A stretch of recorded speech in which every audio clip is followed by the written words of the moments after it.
pessoal, beleza? Sejam bem-vindos ao Meliponário Irapitã. O meu nome é Carlos Almeida e, se você não me conhece, eu crio as abelhas nativas sem ferrão há quase 6 anos, possuo mais de 300 colônias dessas abelhas e mais de 150 alunos espalhados por todo o Brasil. Nessa jornada que se chama Dominando a Criação das Abelhas Nativas sem Ferrão, eu vou te ensinar como ter o domínio total nos manejos com as abelhas nativas. O conteúdo que eu vou trazer para vocês hoje é para quem já tem um conhecimento básico sobre a criação das abelhas, mas também para quem não sabe nada, para aqueles que são apenas iniciantes, certo? E principalmente é uma excelente oportunidade para quem não sabe absolutamente nada e deseja dominar do zero a criação das abelhas sem ferrão. E provavelmente você deve estar se perguntando: quem é esse cara para me prometer tudo isso? Ou então que dominar a criação das abelhas nativas seria excelente, mas eu tenho muitas dúvidas e nem sei por onde começar.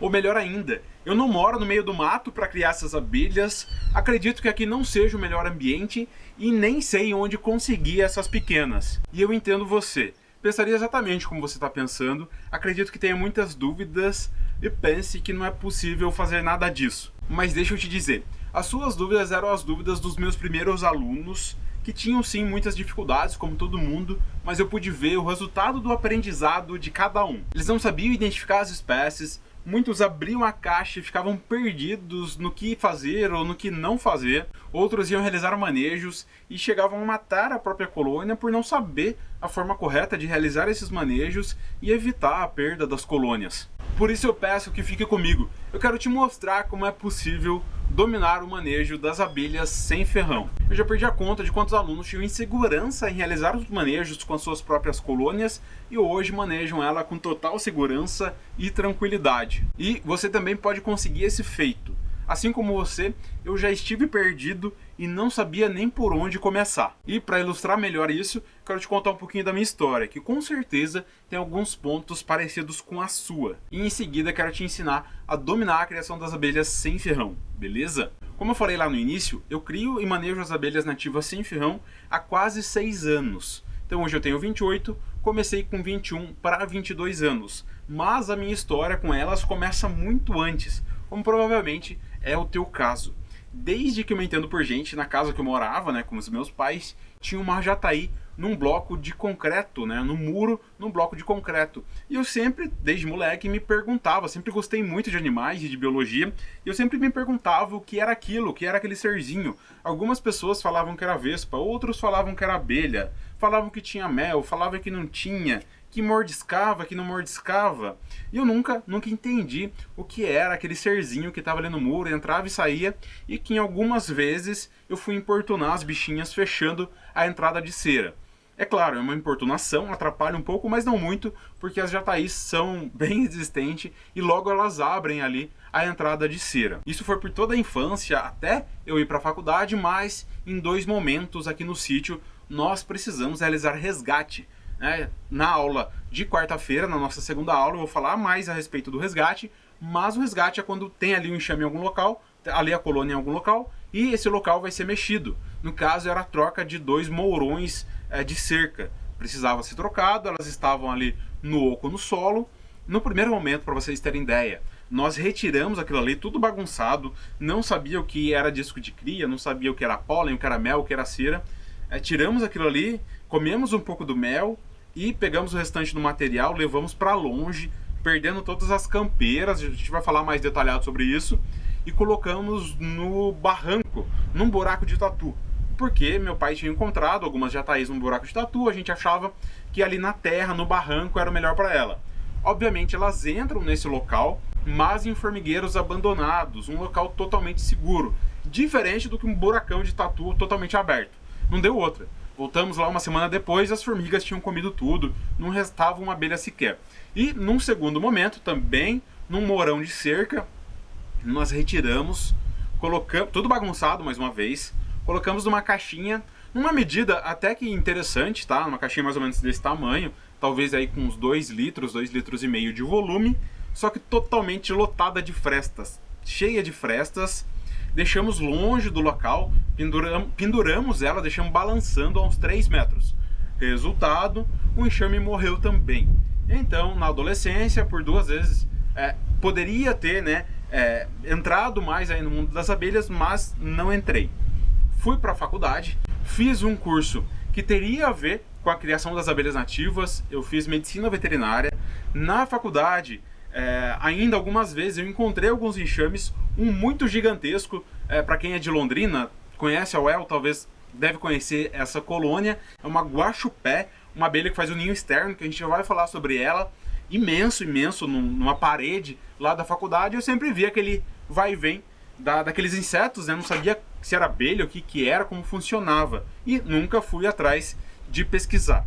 Terminei a faculdade, resolvi voltar aqui para a pequena Itaporanga, em São Paulo, no sul de São Paulo, divisa com o Paraná, para trabalhar com grandes animais, bovinos e equinos, na área da reprodução e também para ajudar meu pai aqui no sítio com a criação animal. Chegando aqui, me deparei, já até terminei a faculdade, antes da colação de grau eu já voltei para cá.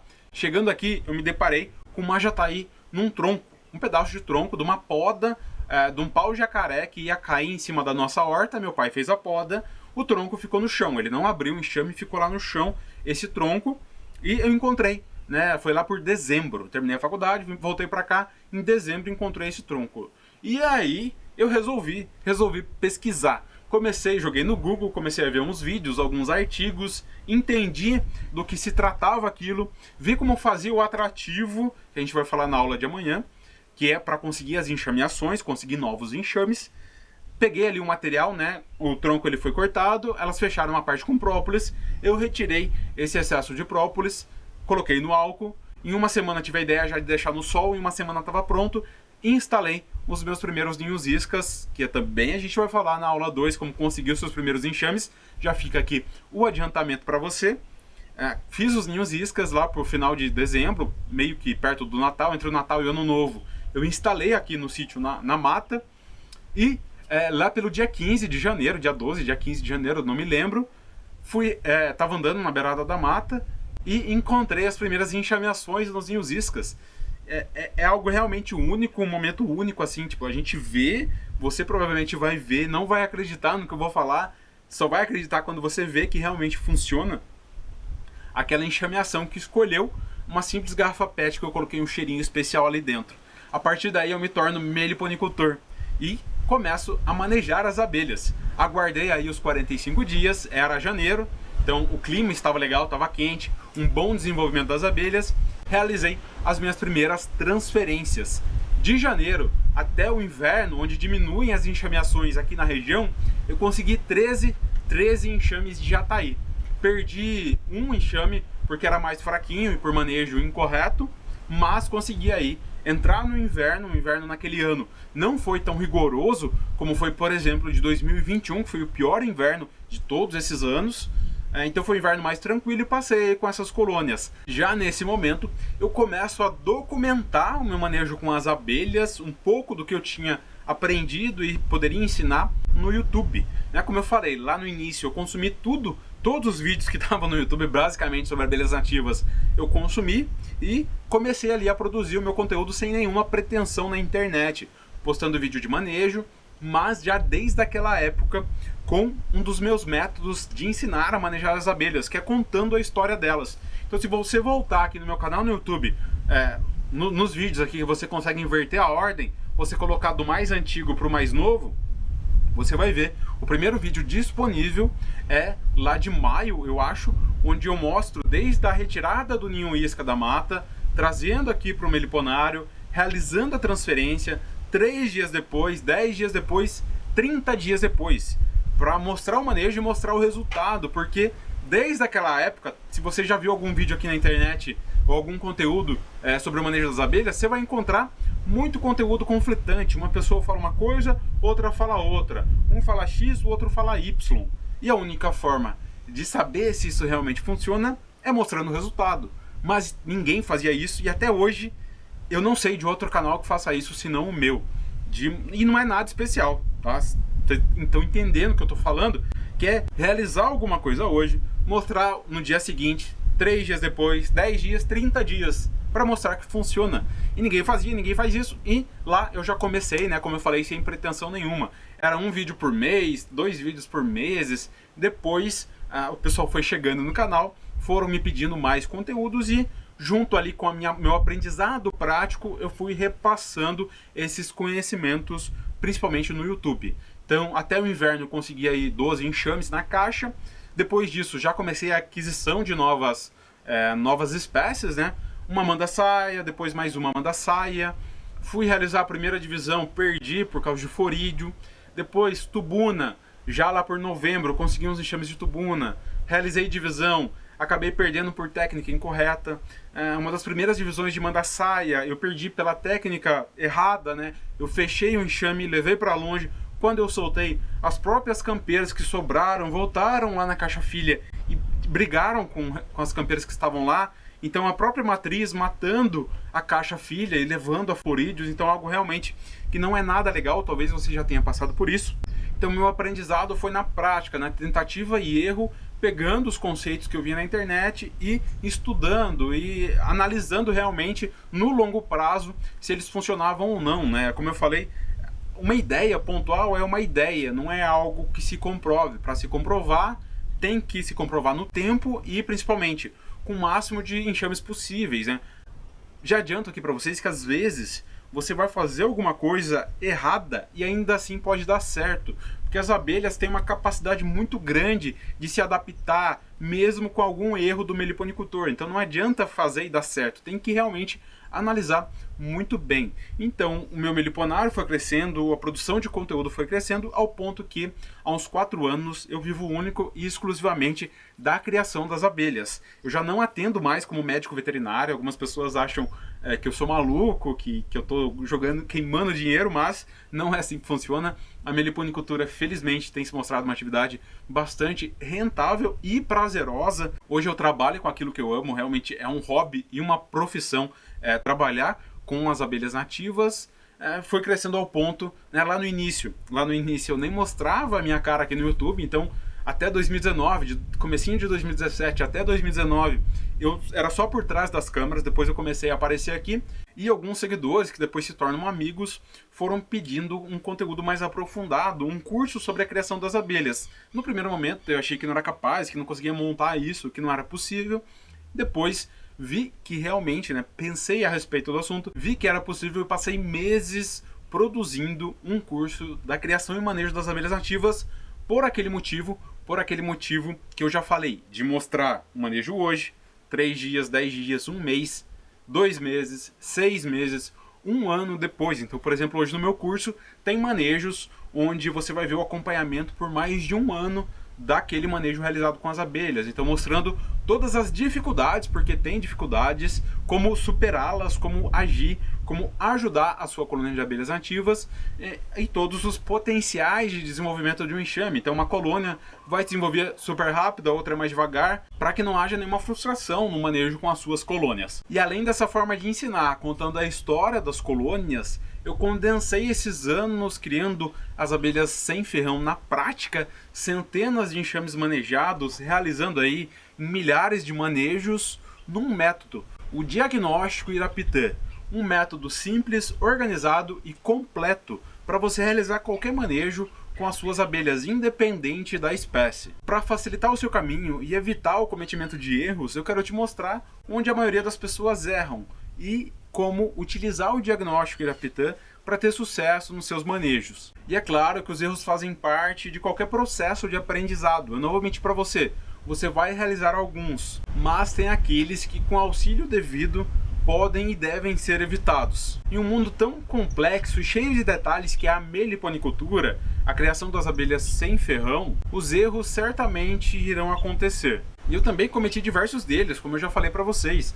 Resgate, que a gente não teve condição de manter o enxame, divisões perdidas, transferência para forídeos, posicionamento incorreto de enxames. E hoje eu tô aqui para te ajudar a evitar esses erros bobos. O meu papel aqui é livrar algumas frustrações que podem acontecer e o principal, a perda das colônias, que quando estão no nosso meliponário, quando nós adquirimos ou conseguimos, está sob nossa total responsabilidade. É nosso dever manter a qualidade de vida e o bem-estar delas. E o meu método, o Diagnóstico Irataptã, possui 3 pilares.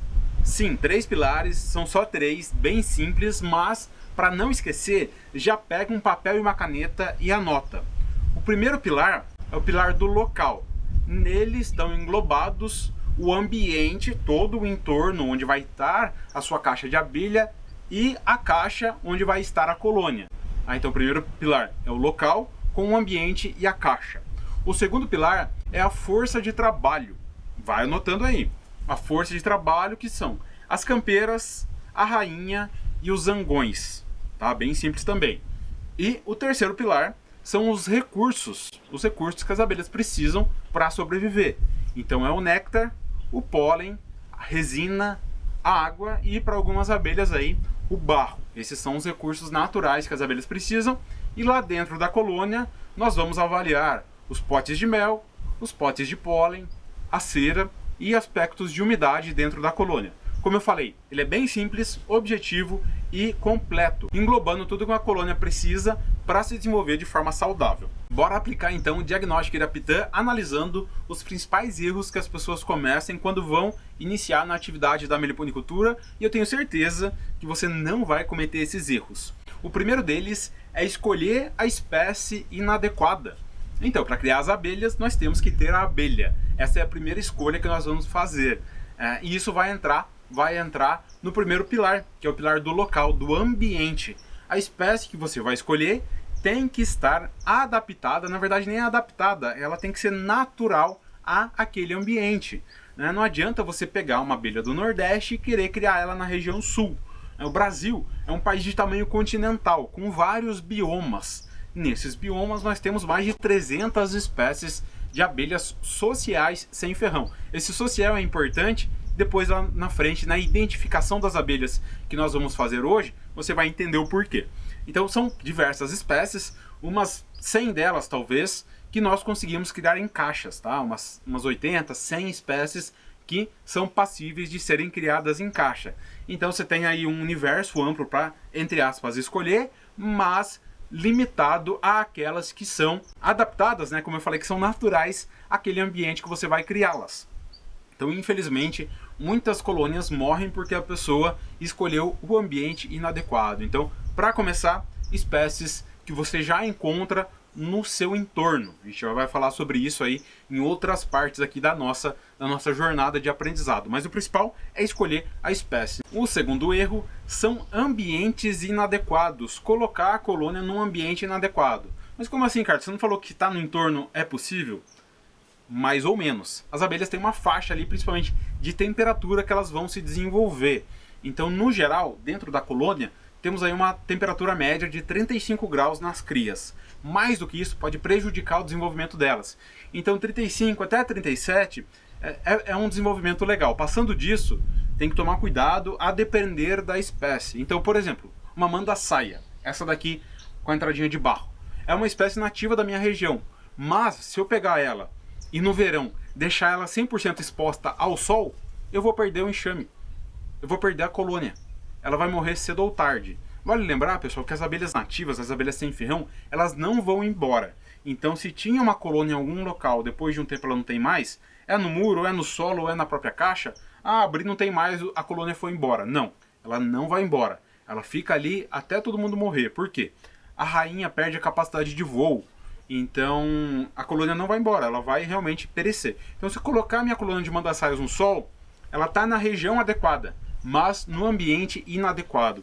Então é triste, recebo relatos de pessoa que colocou a mandaçaia, já está aí num muro que pega sol o dia todo, o sol vai para trás do muro no final da tarde e ainda esquenta aquele muro. O enxame acaba perecendo. Esse é um erro bastante comum e que tem um certo grau aí de irresponsabilidade. Você tem que ter o mínimo de informações possíveis para escolher ali, começar a criar. O terceiro erro é colocar a colônia numa caixa inadequada. Então perceba que nós estamos ainda no primeiro pilar. O Diagnóstico Irataptã, ele não é uma técnica de manejo. Não é um manejo que você vai realizar específico. É uma forma de você olhar a criação. Quando você vai pensar com o Diagnóstico Irataptã, você vai englobar tudo que a colônia de abelha nativa precisa.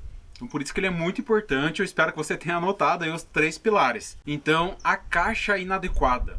De todas essas espécies que eu falei, cada uma delas tem uma litragem específica, um volume que ela vai ocupar. Então aqui, a maioria aqui é manda-saia, mas vocês conseguem ver uma caixa maior ali ao fundo e algumas menores. Então um exemplo, né, que eu sempre dou é da menor abelha aí social que a gente tem, uma das menores, é a lambiolhos. Ela precisa de uns 500 ml de volume, isso mesmo, 500 ml. Enquanto uma uruçu, que é aquela amarelona ali atrás, ela vai ocupar 12, 16, 20 litros de volume, dependendo da uruçu. Uma borá, a mesma coisa, uma escaptotrigona, tubuna, mandaguari, também esse volume bem grande, né? Quantas lambiolhos cabem aí dentro de uma uruçu? É claro que 10, 15% a mais ou a menos não vai prejudicar o desenvolvimento da colônia. Porém, você colocar numa caixa muito apertada, que não provém, né, um bom desenvolvimento da colônia, ou então uma caixa muito grande que vai dificultar a questão da regulação térmica, vai dificultar a questão da regulação feromonal da rainha, ou então vai favorecer a proliferação de predadores, vai levar à perda da colônia.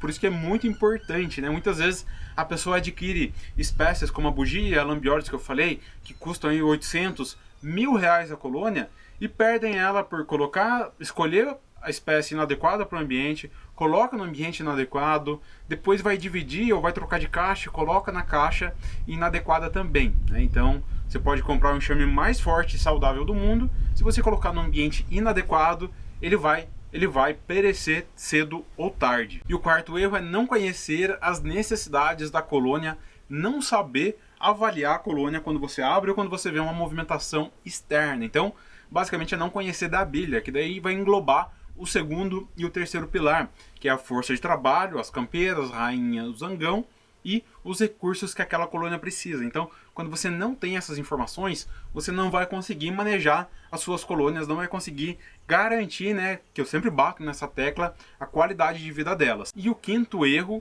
é tentar realizar manejos avançados, como o da divisão, multiplicação, reforço e coleta de produtos, com enxames que não estão aptos. Então entra também nessa questão de avaliação. A pessoa não sabe avaliar se pode tirar aquele mel, se pode pegar disco, se pode pegar campeira ou não. Então realiza manejos avançados com enxames, com colônias que não estão prontas e, infelizmente, levam ali a perda, a morte daquela colônia por falta de conhecimento. Como vocês viram, esses são erros graves que as pessoas cometem quando entram nesse mundo das abelhas ativas. Elas acreditam que pode começar de qualquer jeito, sem boas informações e sem alguém que possa auxiliar a ter sucesso no manejo com as colônias. E é por isso que com o meu método, com o diagnóstico Irapitã, você sabendo para onde olhar, você consegue evitar esses erros e ter sucesso no manejo com as abelhas. Primeiro, como identificar as espécies e descobrir qual é melhor para o teu ambiente, que é o que a gente vai ver na aula de hoje. Segundo, escolher o melhor ambiente e a melhor caixa para sua colônia, né? Como eu falei lá no primeiro pilar. Um exemplo é a lambiolhos, mais uma vez, uma abelhinha ali bem valiosa, que ocupa uma caixinha pequena de 500 ml, que gosta de ambientes mais quentes. Então ela nós podemos deixar no ambiente que bata aí 37, 38, eventualmente 40 graus, não diretamente no sol, mas se o ambiente chegar nessa temperatura, ela não vai ser prejudicada. O mesmo vale com a marmelada, com a mirim preguiça, diferente de uma mandaçaia, de uma uruçu, as melíponas, abelhas aí aqui na minha região, né, é mais da Mata Atlântica, uma abelha de sombra, que gosta de mais umidade, que se desenvolve mais em ambientes mais frios do que num excesso de calor, elas sofrem com o calor, então tudo isso você vai encontrar por aqui. E o terceiro, que além de avaliar a caixa e o ambiente, é avaliar a força de trabalho, para que você possa decidir se o seu enxame precisa de ajuda ou não. Muitas vezes a solução é não atrapalhar e muitas pessoas atrapalham, né? Um remédio que você dê para uma pessoa saudável vai prejudicar ela, com as abelhas não é diferente. E a avaliação correta para manejos desejados. Então tem os manejos necessários, você necessita realizar alguma coisa para ajudar o enxame. No segundo momento você não faz nada porque ela não precisa de ajuda. basta estar no ambiente correto e na caixa adequada. E, em um terceiro momento, com uma colônia bem saudável e bem forte, você realiza os manejos desejados, aquilo que você deseja, que as abelhas não precisam. Então, com o diagnóstico Irapitã, você consegue avaliar corretamente e realizar a divisão, coletar mel, coletar própolis, coletar pólen, pegar algum recurso para fortalecer uma outra colônia que daí precisa de ajuda. O resultado de tudo isso são colônias saudáveis, com qualidade de vida, sem prejuízo financeiro para o meliponicultor, né? Como eu falei, os investimentos realizados quando você perde a colônia. Mais triste é perder a colônia, mas também tem aí a perda financeira. E caso seja de seu interesse, você consegue aí aumentar o teu plantel, você consegue coletar tranquilamente os produtos das abelhas. Esse é o fundamento do diagnóstico Irapitã.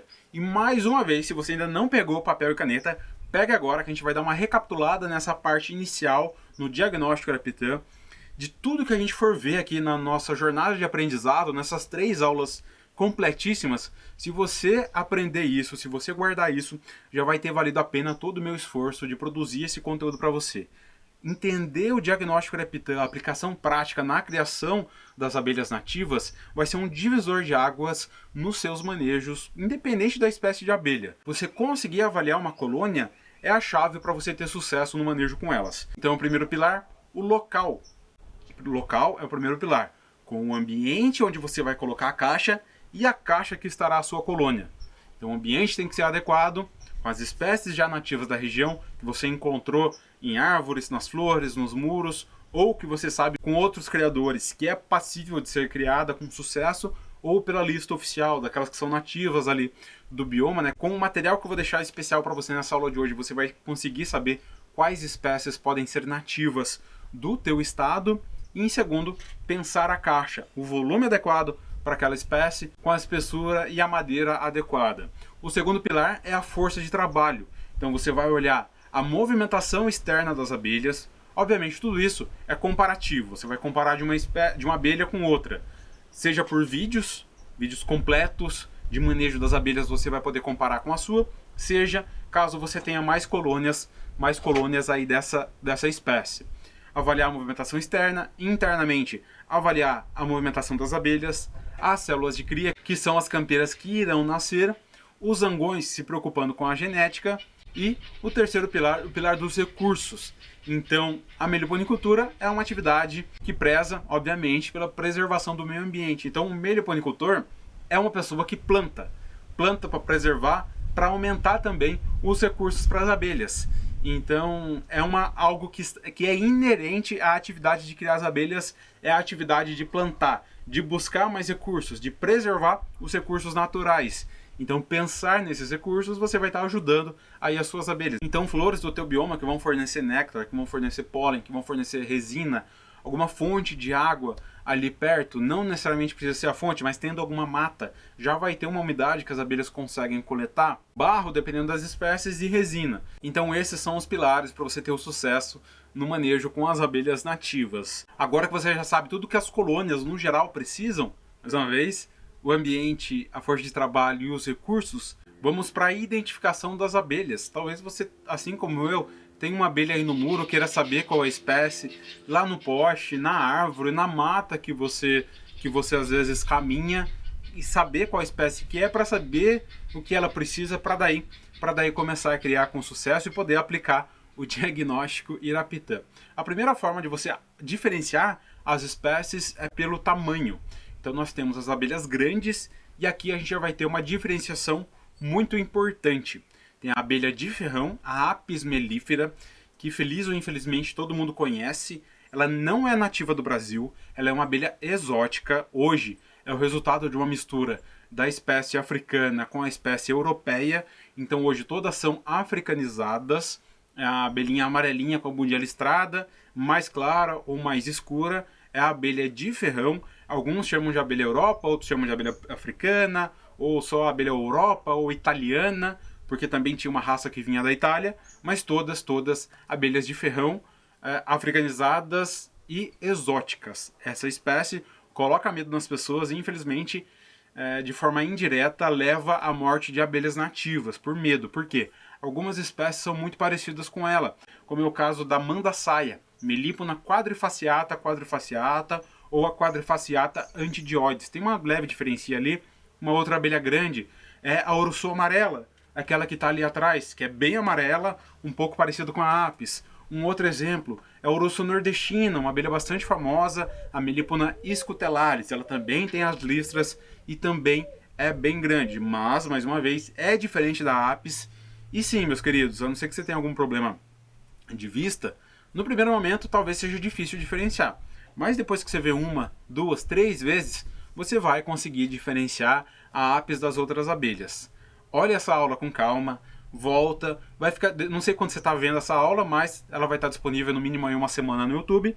Então, reassiste, se você ficar em dúvida, pausa, tira foto, tira um print aí da tela para você ver essa diferença aí das espécies. Depois nós temos as abelhas médias. As abelhas médias vai entrar uma borá, que parece uma jataí, mas ela é bem maior, a manduri, a Melipona sylvae, ou então o grupo das trigonas, que é a arapuá, a guaxupé, uma das mais conhecidas também, porque elas são muito populosas, e elas não, a gente já vai entrar lá em outras características, mas elas não precisam do oco da árvore. Então a arapuá, ela possui a perninha de trás de cor caramelo. A guaxupé, ela possui a asa um pouco mais esfumaçada. As escaptotrigonas, é o caso da tubuna, que tem a listrinha branca no abdômen, ou a mandaguari preta, que tem a listrinha amarela. Essas são as abelhas médias. E depois nós temos as abelhas pequenas. Essas abelhas pequenas engloba principalmente o grupo das mirins. Então tem a mirim preguiça, a mirim guaçu, a mirim droriana, a iraí, ela é bem pequena, a jataí é pequena, a lambiolhos, a Leurotrigona milleri, é uma das espécies menores aí do mundo, né? As abelhas sociais, uma das menores abelhas sociais do mundo, a lambiolhos. Ela tem esse nome porque em algumas regiões muito secas, né, regiões aí do cerrado, que ela é nativa, ela vai pegar a umidade no olho das pessoas. Por aqui eu nunca vi ela fazendo isso, mas dependendo da região e da época, ela vai pegar a umidade. Ela não mordisca, não faz nada, mas ela está ali para pegar a umidade da lágrima da pessoa, para vocês verem o nível de adaptação das abelhas, né? Não tendo a fonte de água, de recurso, como eu falei, ela vai buscar ali a lágrima das pessoas e dos animais também. Uma outra forma de diferenciar as abelhas é pelo corpo dela, pelo corpinho dela. Algumas são mais robustas, vocês já viram algumas aqui, como é o caso da manta-saia, ou então da guaraipo, que é uma outra melipona bicolor, como é o caso da mandaguari preta, né? Então as abelhas que são mais redondinhas, mais rechonchudinhas, tipo eu, elas são as abelhas robustas. Dá pra gente diferenciar das abelhas, essas abelhas robustas, elas são um pouco mais parecidas com a Apis. E depois nós temos aí as abelhas delgadas, que tem um corpinho mais fino. E até a logo, por exemplo, que eu utilizo aí para minha marca, para trazer essa visualização de algo diferente, que são algumas das abelhas nativas, né? Principalmente o grupo aí das trigoniformes. Então a jataí, uma abelha fininha, a marmelada, a Phryasiomelyta varia, é uma abelha fina, a borá também é uma abelha fina. Então essas são as abelhas delgadas, diferente das abelhas robustas. Até as próprias mirins, pelo voo, elas são abelhas mais delgadas, elas não são gorduchinha, que nem a Urso boca de renda, por exemplo, a Melipona seminigra, ou então a Jupará, né? São abelhas aí nativas da região amazônica que são bem grandes, bem robustas, mais uma vez diferente aí das abelhas delgadas. Ainda com relação às delgadas, nós vamos diferenciar as abelhas nativas sem ferrão das vespas ou marimbondos, como alguns conhecem. É um outro grupo de insetos com comportamentos totalmente diferentes. As vespas, muitas delas são carnívoras, diferente das abelhas, e é fácil de diferenciar. Primeiro que quando em repouso, a asinha da vespa fica para cima, da abelha fica na horizontal. A vespa, ela também possui o segmento da cabeça mais separado do tórax, então ela vai ter ali uma parte mais fina, diferente das abelhas que é junto. Tá? Essa é uma diferença bem importante. E em terceiro, que se tiver ferroada, se tiver alguma picada, é vespa. Ou a abelha de ferrão que a gente falou, que só tem uma, que é a Apis, né, melífera ali, a Apis africanizada. Então fora a Apis, se ferroou, é vespa. A não ser que seja aí uma abelha solitária que a gente já vai ver no final. Como eu falei, é um mundo totalmente amplo, pessoal. Então por isso a importância de se estudar sobre, de eu montar uma aula como essa para vocês. Se ficar alguma dúvida, reveja e no final você vai poder deixar também o seu comentário. Então diferenciar a abelha de vespa. A vespa ela é delgada, grande, pequena, maior, menor, amarela, escura, mas ela é delgada. Tá? Ela não vai ser redondinha como a mandaçaia ou como a apis, aí, a abelha de ferrão que a gente já viu. Uma outra forma de diferenciar é com relação ao comportamento. Existem abelhas mais defensivas e existem abelhas dóceis. No grupo das abelhas defensivas, nós temos, por exemplo, a abelha borá ou jataizão, que bota a pessoa para correr. Como eu falei, as abelhas nativas não possuem ferrão. Algumas delas, para se defenderem, têm o comportamento de enrolar em pelos, cabelos, cantinho do olho, ou mordiscar com a mandíbula. É mordida, não é picada, não é ferroada. Isso é muito importante a gente diferenciar. Não há nenhum risco de alergia com a abelha nativa. A apis sim tem o risco de alergia. Quem é alérgico tem que tomar muito cuidado. Formiga com a mordida pode causar alergia, mas o pernilongo com a mordida causa alergia, mas a abelha nativa não. Então algumas espécies têm um comportamento defensivo, de mordiscar, enrolar no cabelo, como é o caso da borá. O grupo das escaptotrigonas, tirando a benjoí, todas elas são defensivas, e há formas de você manejar. Ou então, essas espécies nós manejamos com o macacão. Se você viu aí algum vídeo meu, alguma postagem minha com macacão, é porque eu uso para essas espécies. Tanto para ser um manejo mais tranquilo para mim, como para proteger elas. Porque algumas delas, quando ela enrola, ela não solta. Então acaba morrendo aquela abelhinha. Então, para proteger elas também, nós utilizamos aí alguma proteção ou manejamos em certas condições ambientais, dependendo aí do manejo, para ser mais rápido e que ela não venha com essa defensividade. Já outras, um detalhe, por exemplo, aí, da única espécie que tem uma forma diferente de se defender é a Oxytrigona tataira, ou abelha caga-fogo, porque ela expele ácido fórmico, igual algumas espécies de formiga. Então esse ácido fórmico queima. Tá? Olha aí a foto da caga-fogo, ela tem esse tom mais alaranjado. A entrada dela é uma entrada fendada, que a gente já vai falar das entradas também, mas essa é a caga-fogo.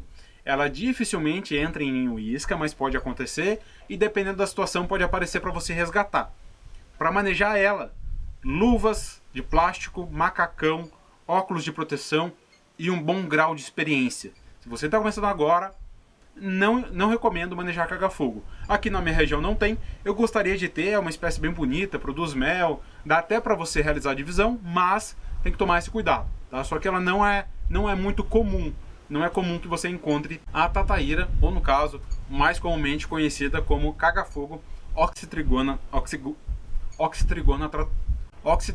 tataira. E depois nós temos as abelhas dóceis, que a jataí, a jataí ainda pode mordiscar um pouquinho, mas é raro e é super tranquilo. Daí tem a iraí, né, a Nanotrigona testaceicornis, que é super dócil, que não mordisca a gente em nenhuma situação. Tem a mirim droriana, a plebeia droriana, a mirim guaçu, plebeia remota, uma abelha muito bonita para você colocar em caixa didática. A mirim preguiça, que eu já falei aqui, né, a Friesella schrocti, também muito bonita para você colocar em caixa didática. Então você consegue diferenciar aí uma abelha mais defensiva de outra mais dócil. A apis, a abelha de ferrão, no geral é uma abelha defensiva, né? Então muito cuidado também, caso você se aproxime de alguma colônia, diferente da abelha nativa que você vai levar umas mordiscadas ou uma enrolada no cabelo, a apis você vai acabar sendo ferroado. Uma outra forma de diferenciar as abelhas nativas é pela entrada do ninho. Então muitas espécies nós conseguimos diferenciar só pela entrada da abelha. Uma das mais comuns é a entrada com cera, que é o caso da jataí, da iraí, né, espécies muito encontradas em ambiente urbano, da mirim preguiça, que faz a característica principal dela é fazer a entrada com a cerinha branca, então também é encontrada em ambiente urbano. As escaptotrigonas, né, fazem cornetas enormes e muito bonitas, é o caso da tubuna, da mandaguari. A tubuna, por exemplo, a gente diferencia da mandaguari, que da tubuna é uma corneta com a borda regular. Da mandaguari, a parte de baixo da corneta ela é maior do que a parte de cima. Então, se você encontrar uma dessas, provavelmente é uma mandaguari. A gente vai confirmar olhando a abelha, mas já tem aí um bom norte para a identificação das abelhas. Então tem aí lindas entradas de cera. Depois nós temos as entradas raiadas com barro, como é o caso da mandaçaia, que está aqui, como é o caso da melípona boca de renda, faz uma entrada linda, linda, linda, Ela tem esse nome, né, porque parece uma entrada rendada. Muitas espécies da Amazônia possuem aí umas entradas bem diferentes. Tem a Partamona elari, que é a boca de sapo. Ela faz uma entrada que parece uma boca de sapo, que ela utiliza de resinas, mas também de muito barro. A Manduri, né, que vai fazer uma entrada raiada ali com um barrinho branco, bem espalhadinho, característico da Manduri. Existem essas diferenças. E depois uma entradinha simples com própolis, como é o caso da Mirim Doriana, que vai fazer uma entrada única e mais uma janelinha, como é o caso da Mirim Emerina, que é a Plebeia Emerina, também só onde passa ali uma, duas abelhinhas. Um dos detalhes da entrada raiada da Mandaçaia é que passa apenas uma única abelha.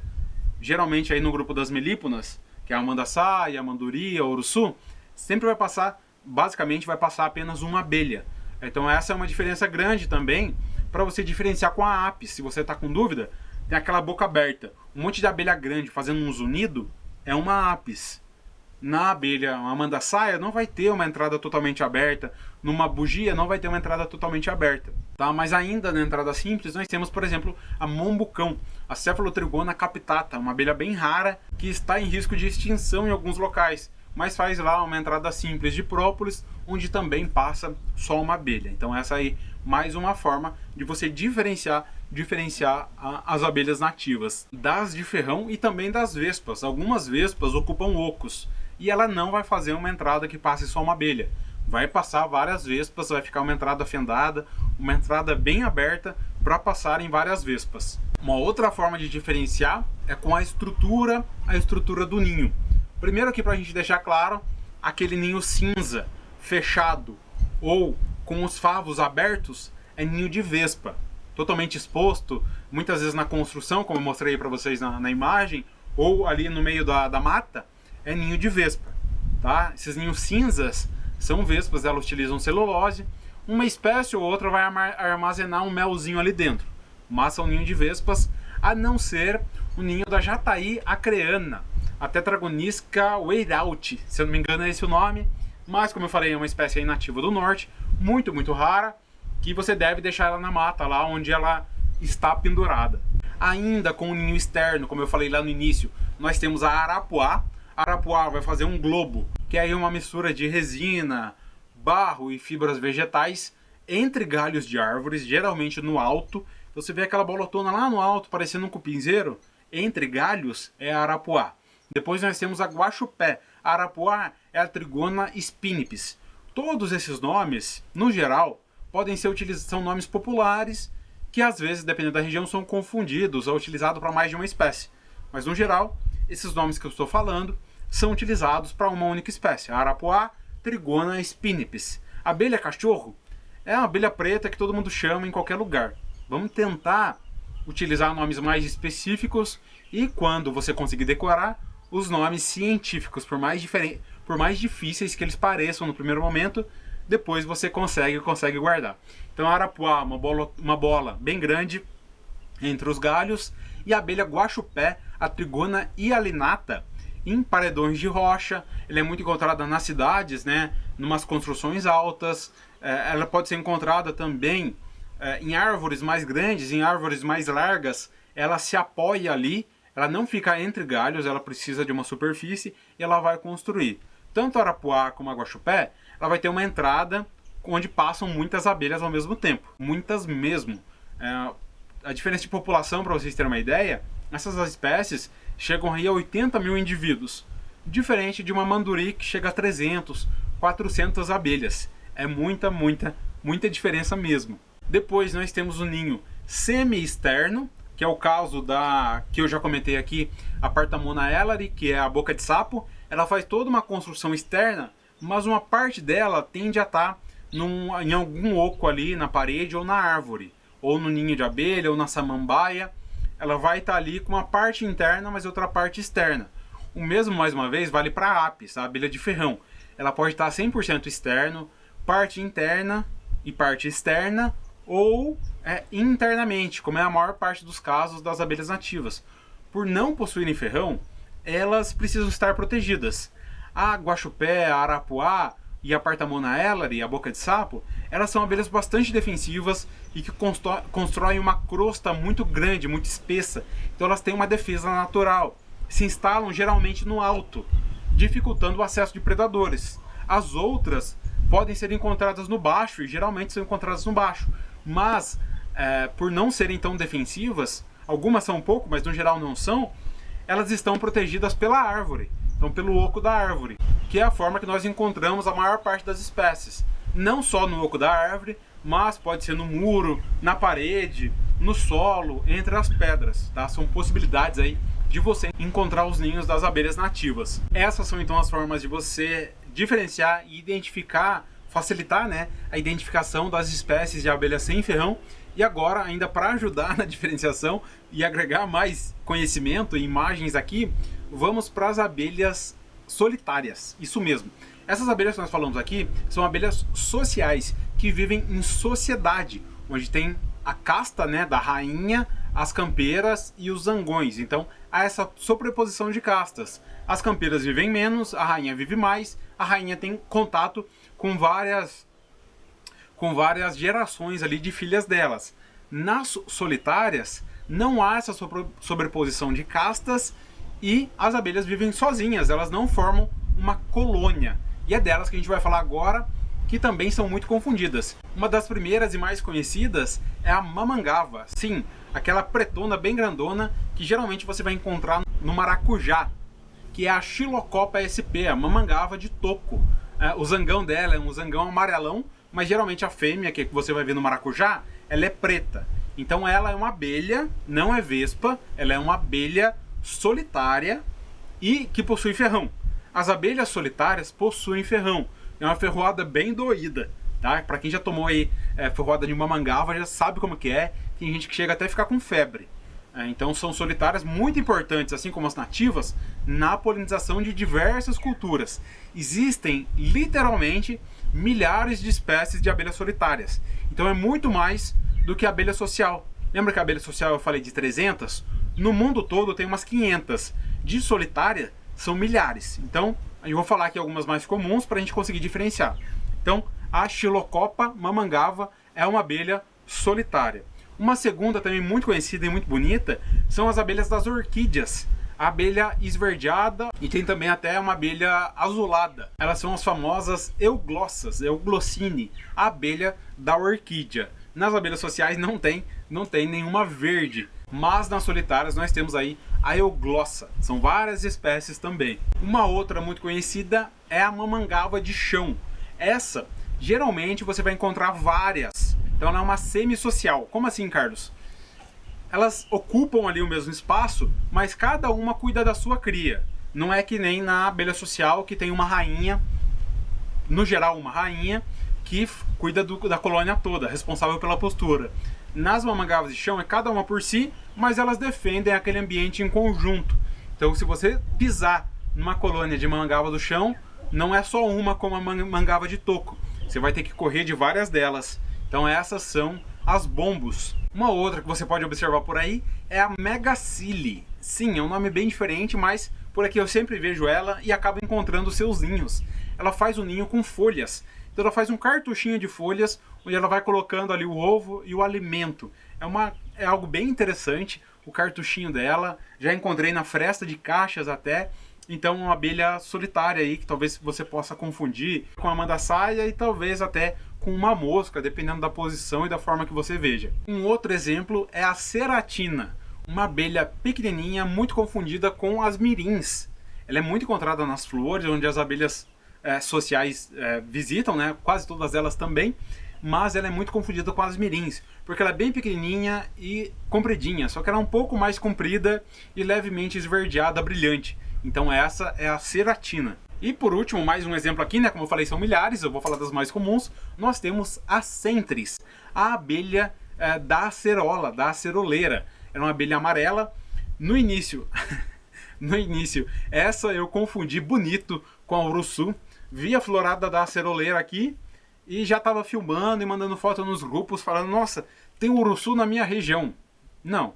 De encontrar, a urussu amarela é nativa da minha região, mas já não existem mais ninhos naturais. A abelha amarelinha que eu estava vendo na ceroleira, e que provavelmente você vai ver em toda a ceroleira, é a Centris. Essa espécie ela coleta óleos, então são aí algumas espécies de abelhas solitárias com os ninhos mais diversos que vocês possam imaginar. Mas já tem muito conteúdo aqui para hoje, a gente não vai entrar nos ninhos, né? Seria toda uma aula à parte falar só sobre solitárias. E sim, eu dei aqui diversos exemplos, como eu falei, é um mundo de possibilidades, de espécies e de manejo com as abelhas nativas. Não é incomum que você tenha ficado perdido, faz sentido, mas você tem a capacidade de voltar ao vídeo e assistir com mais calma. O conteúdo está por aqui, volta e assiste, você vai interiorizar, você vai concretizar mais, afirmar esse conhecimento a respeito das abelhas. Volta que você vai entender melhor caso tenha ficado um pouco perdido. E para te dar uma direção ainda maior, fora essas espécies que você vai conseguir identificar nas flores, nos ocos de árvores e nas construções, eu preparei uma lista das espécies nativas por estado, baseado na lista oficial do ICMBio, do Instituto Chico Mendes de Biodiversidade. Eles soltaram uma lista oficial. A mandaçaia, quais estados elas são nativas? A jataí, quais estados vai encontrar a jataí? Eu simplifiquei essa lista e coloquei em São Paulo, quais abelhas você vai encontrar? No Rio Grande do Sul, quais abelhas você vai encontrar? No Ceará, quais espécies encontra? E melhor ainda, essa lista estava com os nomes científicos, né, para que não haja confusão. Eu peguei e aquelas que têm um nome popular de maior conhecimento, eu coloquei o nome popular. Tá? Então lá você já vai conseguir correlacionar o nome popular com a espécie e com o estado. Essa lista a gente está liberando lá nos nossos grupos no WhatsApp. Então se você ainda não entrou nos nossos grupos do evento, basta clicar no primeiro link da descrição desse vídeo, lá você vai ter acesso a esse material especial. E como dever de casa, atividade tua, onde eu vou te ajudar, se você tem uma espécie aí que você quer que seja identificada, seja na parede, seja na árvore, seja uma foto que você tirou da flor, ou seja uma caixa que você tem por aí, de um resgate que você fez, de um presente que você ganhou, de uma abelha que você herdou, tira uma foto e me manda lá no Instagram, carlosalmeida.irapitã. Vou fazer a análise dessa espécie e juntos nós vamos descobrir qual é. Então a gente vai ter um compartilhamento bem legal. Me manda lá no Instagram que a gente vai identificar e a partir daí você vai saber o que criar, o que tem ou não aí no teu entorno. E nosso tempo por aqui está acabando e eu tenho que finalizar essa aula. Hoje eu te mostrei todos os erros que o iniciante comete ao começar a criar as abelhas sem ferrão. Com essas instruções eu tenho certeza que você economizará muito tempo evitando os erros que eu mesmo cometi no início da minha jornada. Agora você já sabe por onde iniciar, eu te mostrei como aplicar o meu método, o diagnóstico Irapitã, na criação das abelhas nativas sem ferrão. E além disso, eu te mostrei como identificar a maior parte das espécies de abelhas nativas, diferenciada Apis, diferenciada Vespa, vimos até sobre a abelha solitária e as diversas espécies de abelhas sociais sem ferrão. Tendo aí então o melhor caminho para iniciar e avançar nesse mundo das abelhas nativas. E eu quero te convidar para participar da nossa próxima aula. Nela nós vamos colocar a mão na massa e eu vou te mostrar como conseguir os seus primeiros enxames de abelhas nativas através dos ninhos iscas. Então a forma mais barata e que mais agrega conhecimento. Também vou pontuar as questões de compra de enxames e de resgates e nós vamos ver aí como transferir uma colônia de abelhas nativas que entrou numa garrafa PET para a caixa. Falaremos também onde, como e de que forma posicionar essas colônias a fim de não perdê-las. Mas antes da próxima aula, eu quero ver a sua participação agora. Quero que você deixe aqui nos comentários a parte da aula que você mais achou interessante e alguma dúvida que possa ter surgido no meio do caminho. Vou me esforçar ao máximo para ler todos os comentários e respondê-los a fim de que não fique nenhuma dúvida para trás. Quero também que você me siga lá no Instagram, como eu já falei um pouco mais antes, carlosalmeida.irapitã. Lá eu também respondo diversas dúvidas através dos stories, coloco alguns conteúdos mais pontuais através de vídeos ou de fotos e mostro também todos os bastidores por trás da criação aqui dos meus manejos e dessas aulas. E se você chegou hoje por aqui e ainda não está inscrito no nosso evento, basta clicar no link da descrição e entrar nos nossos grupos. Por lá é onde nós enviaremos os links das próximas aulas, que eu tenho certeza que estão excelentes também, além dos materiais extras, como eu falei, dessa lista e outros materiais especiais que nós mandaremos por lá. No mais é isso, pessoal. Encerramos nossa aula por aqui. Se ficou com alguma dúvida, nos comentários abaixo e aproveita para ver ela mais uma vez, que ela ficará disponível por por poucos dias, ou dependendo de quando você está assistindo, por poucas horas. Te vejo na próxima aula, um abraço e até mais!